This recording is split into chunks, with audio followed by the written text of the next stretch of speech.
Estamos hoje aqui reunidos virtualmente para a defesa da dissertação do discente Ítalo Barbosa. Hoje ele irá apresentar a sua versão, né, final do trabalho. Temos aí a banca examinadora, com a presença dos professores Rafael Barros de Souza, da UPE, do professor Carlos Eduardo, da UFRN, do professor Rômulo Menezes, aqui interno ao departamento, e do professor Alain Almeida Buquerque, do PRH, certo? São os membros componentes da banca examinadora.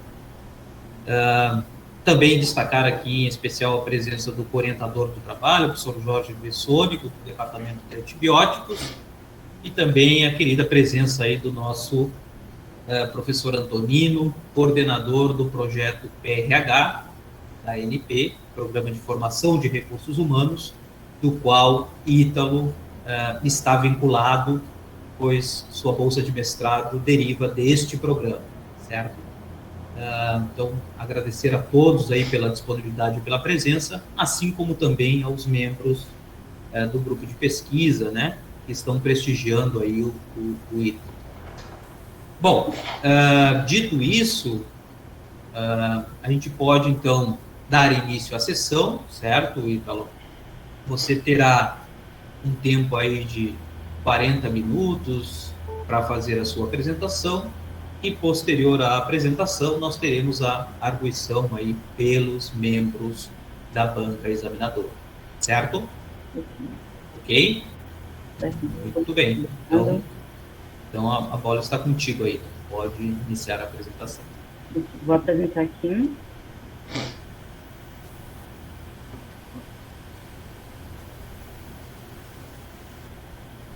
Por favor, me confirma se já estão vendo a apresentação. Sim, já está aparecendo. Sim, Ítalo.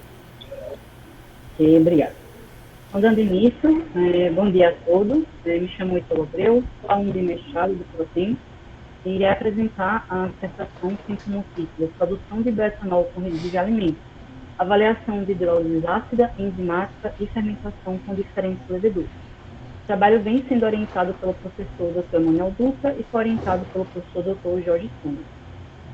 Então, essa apresentação, ela está dividida numa breve introdução ao tema, os objetivos que foram pretendidos com o trabalho, a revisão de literatura realizada durante esse tempo de mestrado, a metodologia que foi aplicada para desenvolver o trabalho, os principais resultados e discussões obtidos, as conclusões e finalizando com algumas sugestões para trabalhos futuros.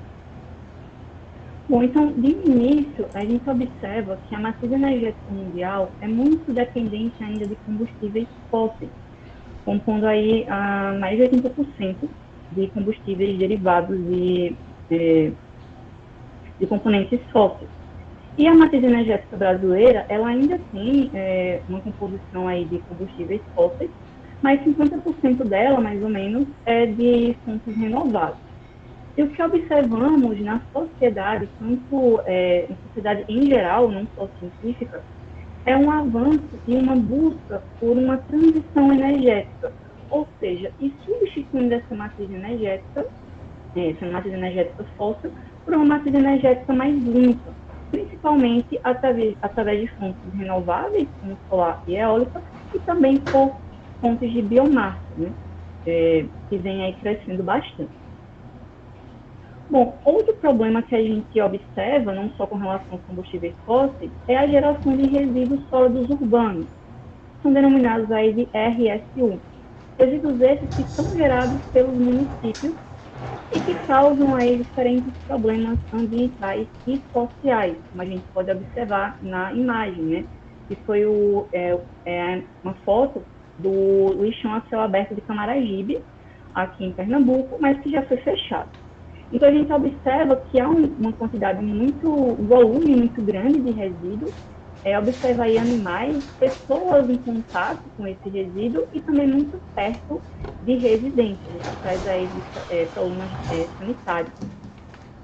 Além disso, a fração orgânica, entre elas o resíduo de alimentos, se degrada através de micro-organismos que irão produzir em anaerobiose CO2 em aerobiose CO2 e em anaerobiose metano, que são gases de efeito estufa. Além disso, durante essa degradação, há a formação do líquido percolado, que é o popular conhecido como chorume, que contamina solos e lençóis freáticos. Bom, o que a gente observa na literatura são artigos que já tratam da possibilidade de se utilizar o resíduo de alimento para a produção de biocompostos, sejam eles biocombustíveis ou produtos químicos de alto valor agregado. E entre esses produtos, como a gente vê aqui na revisão de Said e seus colaboradores em 2018, há a possibilidade de se produzir etanol por diferentes rotas, sejam rotas enzimáticas ou rotas químicas, como a gente vai observar na discussão mais à frente. Por esse motivo, o objetivo deste trabalho foi avaliar o potencial de produção de bioetanol a partir do uso de resíduos de alimentos provenientes de refeitórios. Resíduo esse bastante heterogêneo, composto de diferentes substratos, desde feijão, a peixes, massas, legumes, entre outros. Esse objetivo se dividiu nos objetivos específicos, de avaliar a eficiência do processo de hidrólise enzimática, com e sem extração de lipídios, avaliar a eficiência da hidrólise ácida, também com e sem extração de lipídios, a eficiência do reciclo ácido na hidrólise ácida, também com e sem extração de lipídios, e avaliar a produtividade de bioetanol dos hidrolisados após fermentação com diferentes cepas de levedura. Bom, então, a contextualização desse tema, através da revisão da literatura, o que a gente observa com relação aos resíduos sólidos urbanos no Brasil, anualmente, a ABRELP, que é a Associação Brasileira de Resíduos, Associação Brasileira de Empresas de Limpeza Pública e Resíduos Especiais, ela publica um panorama com relação ao ano anterior. E o panorama mais recente da ABRELP foi publicado em 2021 e ele traz dados até 2019, né? Não foi avaliado o ano pandêmico de 2020. Né? O panorama ele traz essa informação. O que a gente observa é que no ano 2019 foram geradas no país 79 milhões de toneladas de RSU, uma quantidade aí bem considerável. Já com relação ao estado de Pernambuco, o SINIS, que é o Sistema Nacional de Informação sobre Saneamento, ele traz que 2,37 milhões de toneladas foram coletadas também no ano de 2019. E o que acontece com esse resíduo? A disposição final atual no país é que cerca de 60% do resíduo coletado é destinado em aterros sanitários, que é o destino pela legislação ambientalmente adequada. Mas temos aí uma fração ainda considerável sendo destinada em lixão, 17,5%.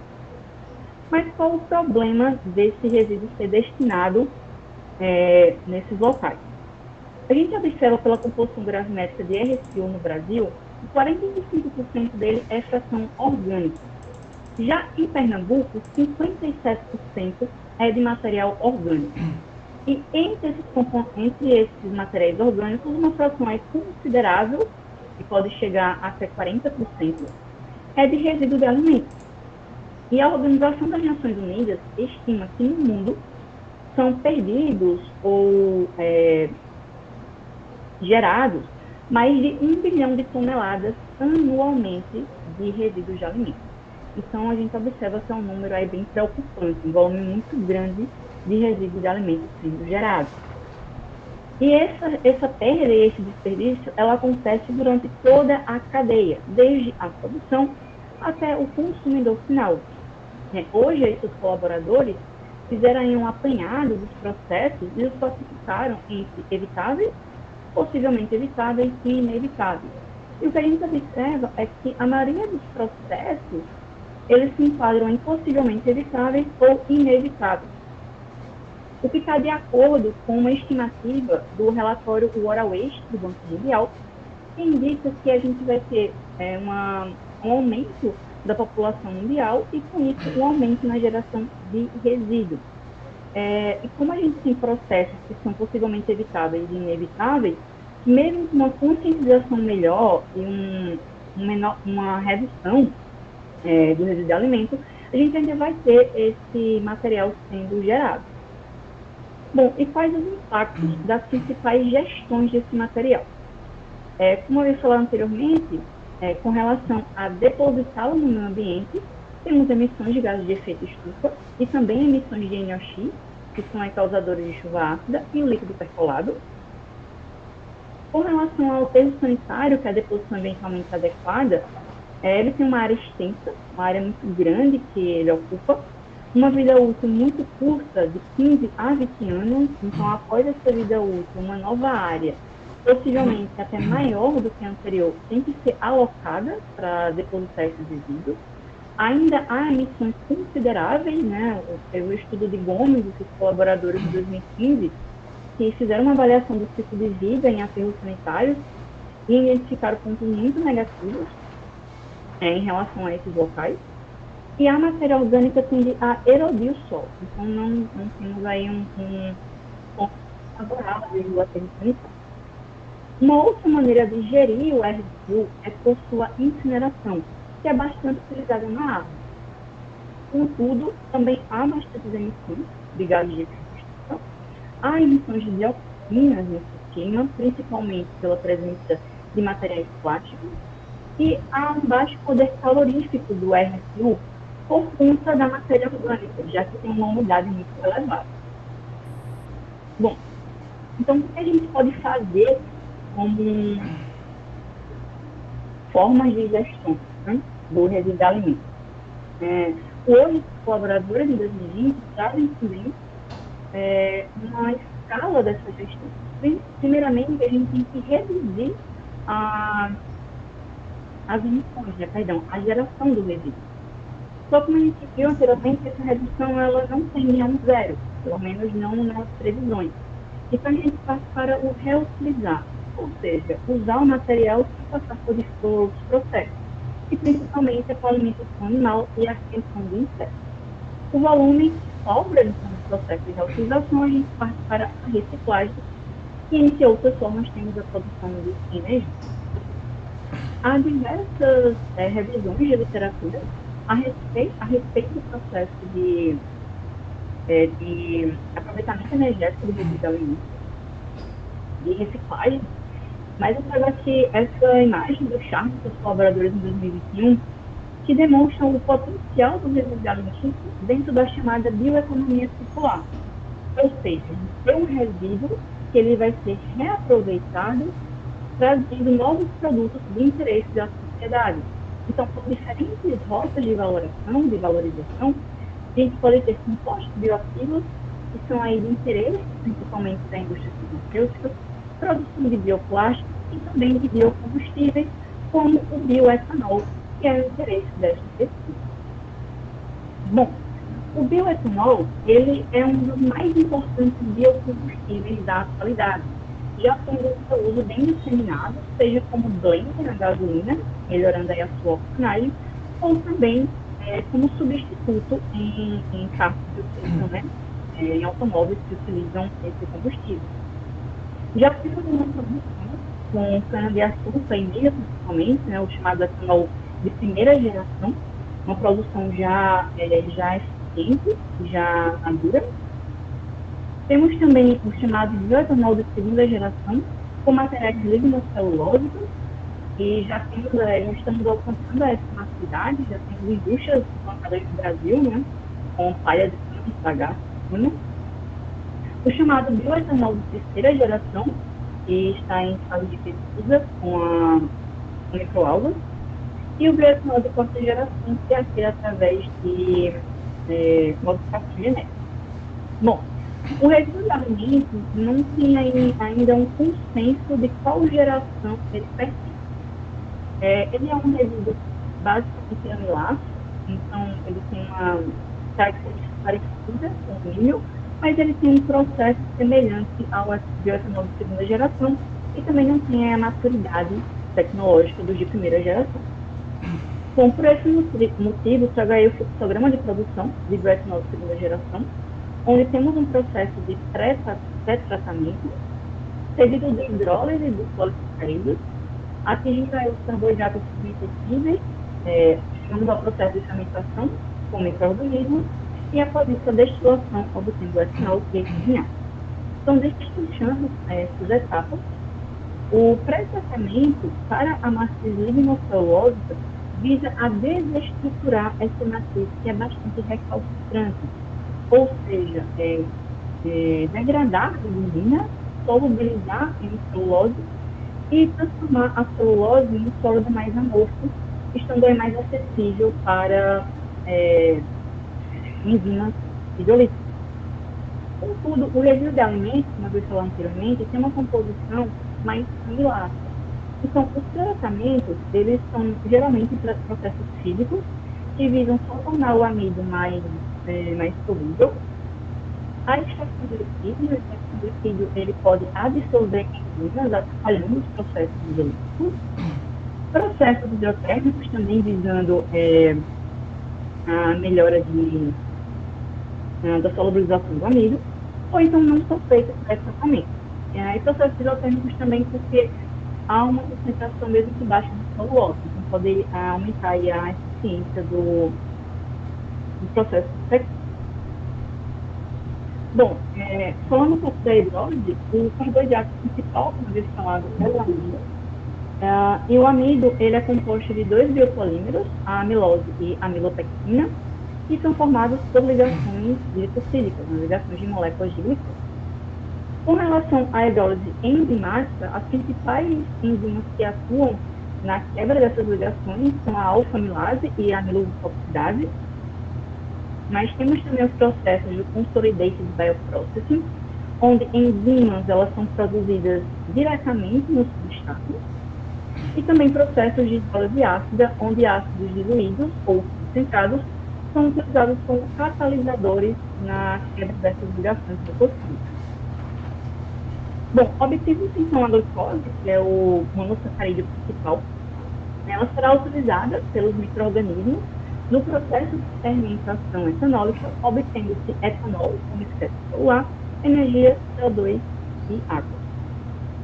O principal micro-organismo que é utilizado é a Saccharomyces cerevisiae, um micro-organismo que já é utilizado industrialmente para o etanol de primeira geração.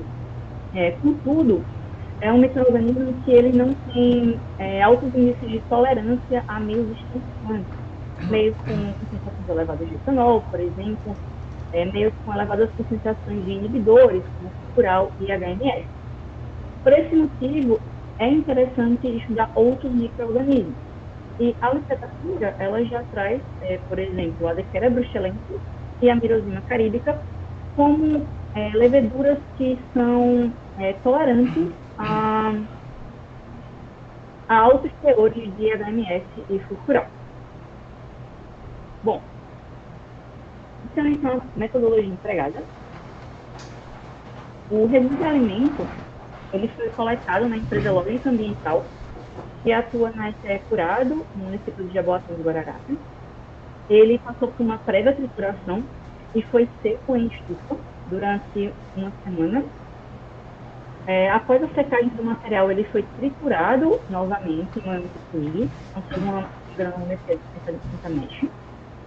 Esse material foi acondicionado em geladeira para o seu uso posterior e uma fração passou pelo processo de extração de lipídios com NX-Trans. A hidrólise enzimática, ela foi realizada em mesa agitadora Schlicker. Foram feitos 3 ensaios e um controle.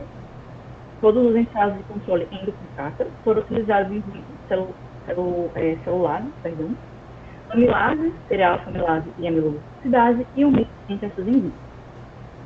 Foi feito com material in natura e desengordurado, com uma carga de 10% de sólidos, 50 unidades por grama de amilase e 10 SPU por grama de celulose. As condições de hidrólise foram pH 6, mantidas através de tampão fosfato, 55 graus Celsius, 150 RPM durante 48 horas. A hidrólise ácida foi feita em autoclave delicada, em LMR de 500 ml, e para o processo de hidrólise enzimática foram realizados 2 planejamentos experimentais. O primeiro planejamento ele foi realizado em concentração de ácido constante a 0,5%, variando sempre a temperatura e carga de sólidos, planejamento experimental fatorial completo, para simplificar no plano central. Também um planejamento experimental completo, o ciclo de planejamento, mantendo-se a temperatura constante de 127 graus Celsius e variando-se a concentração de ácido, a carga de solo e o tempo. Bom, após obter o melhor ponto do planejamento experimental, ele foi novamente realizado com material desengordurado e feito também os experimentos de ciclo da fração líquida. Ou seja, o material, após sair do autoclave, ele resfriado, centrifugado, e a fração líquida foi novamente utilizada para hidrolisar uma nova biomassa. A fermentação ela foi feita em bancada em tubos sólidos estéreis de 15 ml, com volume útil de 10 ml. Foram utilizados a cepa JP1, que seria a Saccharomyces cerevisiae industrial, P6HMF9, que é a Saccharomyces cerevisiae modificada geneticamente para tolerar maiores concentrações de OMF, Dequerabruxelin, DB, e MC Merosima caí. Foi feito com 10% de células, foi realizado com os hidrolisados enzimáticos com e sem extração de lipídios, e primeiro e terceiro ciclo dos hidrolisados ácidos, também com e sem extração de lipídios. Os métodos analíticos utilizados, açúcares redutores e açúcares redutores totais, através de metodologia de DNS, proposta por Mille, em 1909, lipídios através de extração com hexana, proteínas pelo método Tidal, solúveis em água com extração em fósforas, extrativos a partir de extração com etanol também em fósforas, glucano, que é, celulose e amido, hemicelulose, cinzas e lignina, através da metodologia proposta por Gouveia e seus colaboradores em 2009, umidade por diferença de massa e etanol por cromatografia líquida de alta eficiência. Bom, entrando então na seção de resultados e discussões, com relação à composição química do resíduo, a gente observa uma alta concentração de glucano, de 66,26%. Então, a gente tem uma porcentagem muito alta de carboidratos. A lignina insolúvel, ela apenas 2,9%. Então, como a gente observa, a lignina, a concentração é muito baixa. Então, diferente dos processos das biomassas utilizadas para essa geração, a lignina ela não se torna um problema aqui. Com relação à hidrólise enzimática, a gente observa que não houve diferença significativa após 48 horas entre os experimentos apenas com amilases e os experimentos com mix entre amilases e celulases. Isso aconteceu já que a gente utilizou pontos melhores para as enzimas amilolíticas, de forma que a presença da glicose ela já pode ter inibido a ação da celulose. Para o material desengordurado, não foi observada diferença significativa entre processo com material in natura. Bom, descontando-se o ponto de controle e o carboidrato analisados no ponto de 0 horas, tivemos uma produção para as amilalíticas in natura de 33,86 gramas por litro de açúcares redutores e para o desengordurado 36,80 gramas por litro. Né? Não houve diferença significativa em 95% de eficiência. Com um glucano de 66%, a eficiência desse processo foi de 45,32%. Observando-se aí na literatura, o trabalho de Kim, Lee e Clark, em 2011, eles obtiveram 0,86 gramas de glicose por grama de resíduo de alimento. Aqui esse valor foi de 0,29 nesse estudo, foi de 0,29 gramas de glicose. A Lamanu e seus colaboradores obtiveram 45% de eficiência através de processamento com micro-ondas e hidrólise enzimáticas, com um blend de diferentes enzimas. E Saeri e seus colaboradores em 2021 obtiveram 90% de eficiência após a extração de lipídios e hidrólises sequenciais, primeiro com amilases e posteriormente com celulases. Então, diferente do que Pérez e os colaboradores observaram, não houve uma melhora significativa, estatisticamente falando, a partir da remoção dos resíduos do meio. Bom, com relação ao planejamento experimental da hidrólise ácida, o primeiro planejamento, obtivemos o melhor ponto em CO2,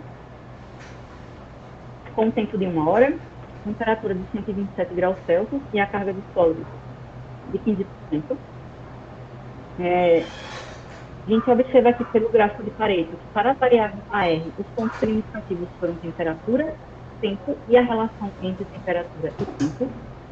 Já para a variável ART, os parâmetros significativos foram a concentração do sólido, a curvatura e a relação entre temperatura e tempo. Para a variável ART, como a curvatura ela foi significativa, o ideal era que novos pontos fossem adicionados ao planejamento, fazendo assim com um delineamento composto interrotacional, os pontos axiais sendo adicionados, mas como esse estudo não teve a intenção de um processo de optimização, isso não foi realizado. Na variável RT, ao se retirar os parâmetros não significativos, o coeficiente de determinação deu 80%. Então, por esse motivo, não foi realizado as análises estatísticas seguintes, o modelo matemático não foi feito, sendo esse modelo realizado apenas para a variável AR. O modelo matemático realizado para a variável AR, quando analisado para o F da força de ajuste, o F calculado foi de 5,46 e foi menor do que o F tabelado de 19,30, com a variação explicada de 95,65%. Um R ao quadrado aceitável para esse modelo matemático. Como o F calculado ele foi menor que o F tabelado, a gente afirma então que não há falta de ajuste, então o modelo ele explica bem o fenômeno. A superfície de resposta para a variável AR, que a gente pode observar, indica que as maiores concentrações de açúcares redutores são obtidas a maiores temperaturas e maiores tempos. Contudo, a gente ainda não consegue obter concentrações tão altas de açúcar. Por esse motivo que foi realizado um novo planejamento experimental, mantendo-se a temperatura constante de 127 graus Celsius. E a gente obteve melhores resultados, com maiores concentrações de ácido, de 1,5%, a maior carga de sólidos, de 15%, e o tempo de 1 hora, obtendo-se essa concentração de açúcares redutores de 76,14 gramas por litro. Bom, tanto para a variável AR quanto para a variável RT, o R ao quadrado, ao se retirar os parâmetros não significativos, deram abaixo de 90%, para a variável AR cerca de 80% e para a variável ART de 60%. Então, por esse motivo, os modelos matemáticos eles não se avançou nesses modelos matemáticos. Contudo, o resultado do planejamento experimental, como melhores condições do que foi abordado, né, que foi estudado nos parâmetros, foram utilizados para as etapas subsequentes, que foi o ensaio curto. Então, esse ponto foi repetido em duplicata, obtendo-se, então, com um desconto do controle de 75,29 gramas por litro de açúcar 0,2 e para o material desengordurado, 83,1 gramas por litro. Não houve diferença estatística significativa entre material in natura e material desengordurado. A eficiência do processo foi de 76,26%, sendo aí superior àquela obtida no processo de hidrólise enzimática. Com relação à comparação com outros trabalhos, Racine e seus colaboradores, em 2017, utilizaram ácido clorídrico a 1,5% também para hidrolisar resíduos de alimentos, obtendo uma eficiência inferior, né, de 42,4%, e que seus colaboradores obtiveram uma eficiência de 48,4% ao se utilizar ácido sulfúrico a 0,38%, mas com maiores tempos de processo. Bom, esse ponto, então, esse ensaio com melhores concentrações obtidas, foi utilizado para a realização dos experimentos de reciclo, tanto para o material in natura quanto para o material desengordurado. Com relação à variação do pH, não houve diferença, houve uma diferença entre o pH, entre o pH in natura e o pH desengordurado, porque foram utilizadas soluções diferentes. Contudo, a gente observa o mesmo perfil de crescimento, de pH, indicando-se um consumo dos íons H3+, ou mesmo a sua o mesmo processo de neutralização, indicando-se que a eficiência a partir dos ciclos tende a diminuir. E isso a gente observa no rendimento máximo, já que o rendimento ele aumenta a partir dos ciclos, indicando-se uma diminuição da degradação. Bom, quando a gente observa a massa residual após o terceiro ciclo, que deu aí um rendimento máximo superior, o que observamos é que há mesmo após secagem em estufa, há uma umidade muito presente no material, uma umidade ligada. O material ele fica difícil até de macerar, já que ele fica muito pegajoso. Então, esse rendimento máximo tão alto pode estar associado a essa umidade ligada, né? Na verdade, está associado a essa umidade ligada. Bom, com relação aos resultados de açúcares redutores e açúcares redutores totais, né, não houve diferença entre os ciclos, houve diferença entre os ciclos, mas não houve diferença significativa entre o in natura e o desengordurado, com isso significa que o ciclo, que o in natura foi superior, e não houve diferença entre a R e a R. A gente consegue obter cerca de 120 gramas por litro no material in natura, uma concentração bem alta de açúcar. Com relação à fermentação, avaliando-se então para 4 cepas, 0, 5 e 24 horas, a gente observa um perfil de decrescimento maior dessa concentração de açúcar. Em todos os casos, para os hidrolisados enzimáticos, mais um perfil maior de decrescimento para a dequera excelentes e merosima caríbica. Para os hidrolisados ácidos, um perfil menor, sendo ele mais acelerado para os hidrolisados ácidos de primeiro ciclo, né? Tendo aí um pequeno consumo dos hidrolisados ácidos de terceiro ciclo para dequera e merosima. E a gente consegue observar pela porcentagem de AR consumido após 24 horas. A gente observa nas barras rosa e amarela os hidrolisados enzimáticos, obtendo um consumo aí acima de 80%, chegando a 90%, podendo chegar a 90% do consumo. Para os hidrolisados ácidos, T6-HMS9, dequera e mirosima, com resultados aí acima de 70%, chegando até quase 80% do primeiro ciclo. E para o terceiro ciclo, a gente observa o consumo apenas para T6-HMS9, dequera do excelente e mirosima caribe, com a mirosima obtendo melhores resultados de consumo. Para a produção de bioetanol, o perfil é semelhante, obtendo-se uma concentração de bioetanol cerca de 30 gramas por litro, atingindo até um pouco acima de 35 para a T6-HMS9 nos hidrolisados enzimáticos.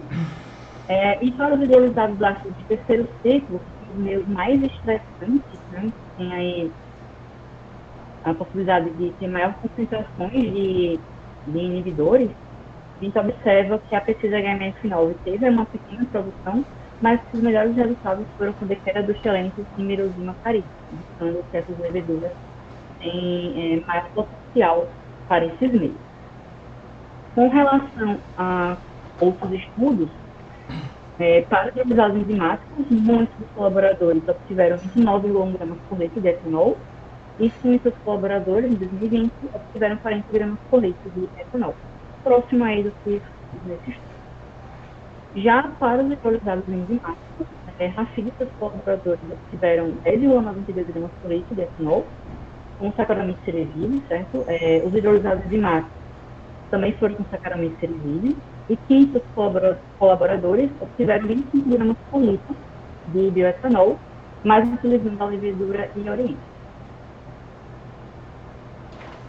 Com relação às conclusões deste trabalho, as melhores condições de hidrólise ácida conseguidas foram de 1 hora, 127 graus Celsius, 15% de sólidos, 1,5% de ácido sulfúrico.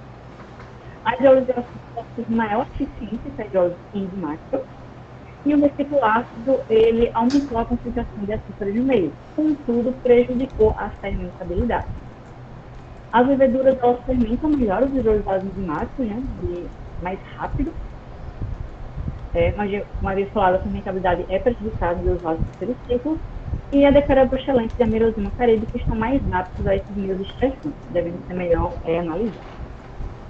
E como sugestões para trabalhos futuros, realizar uma caracterização mais específica para resíduos de alimentos, principalmente a identificar a concentração de amido e de celulose, realizar o DCCR para a otimização da hidrólise ácida, adicionando pontos axiais, identificar os compostos inibidores da fermentação e realizar processos de detoxificação, principalmente no terceiro ciclo, analisando se essa é eficiente posterior, estudo de outras condições de fermentação e a integração do processo de produção de bioetanol com a biodigestão anaeróbica dos resíduos gerados, de forma a aumentar a recuperação energética desses resíduos.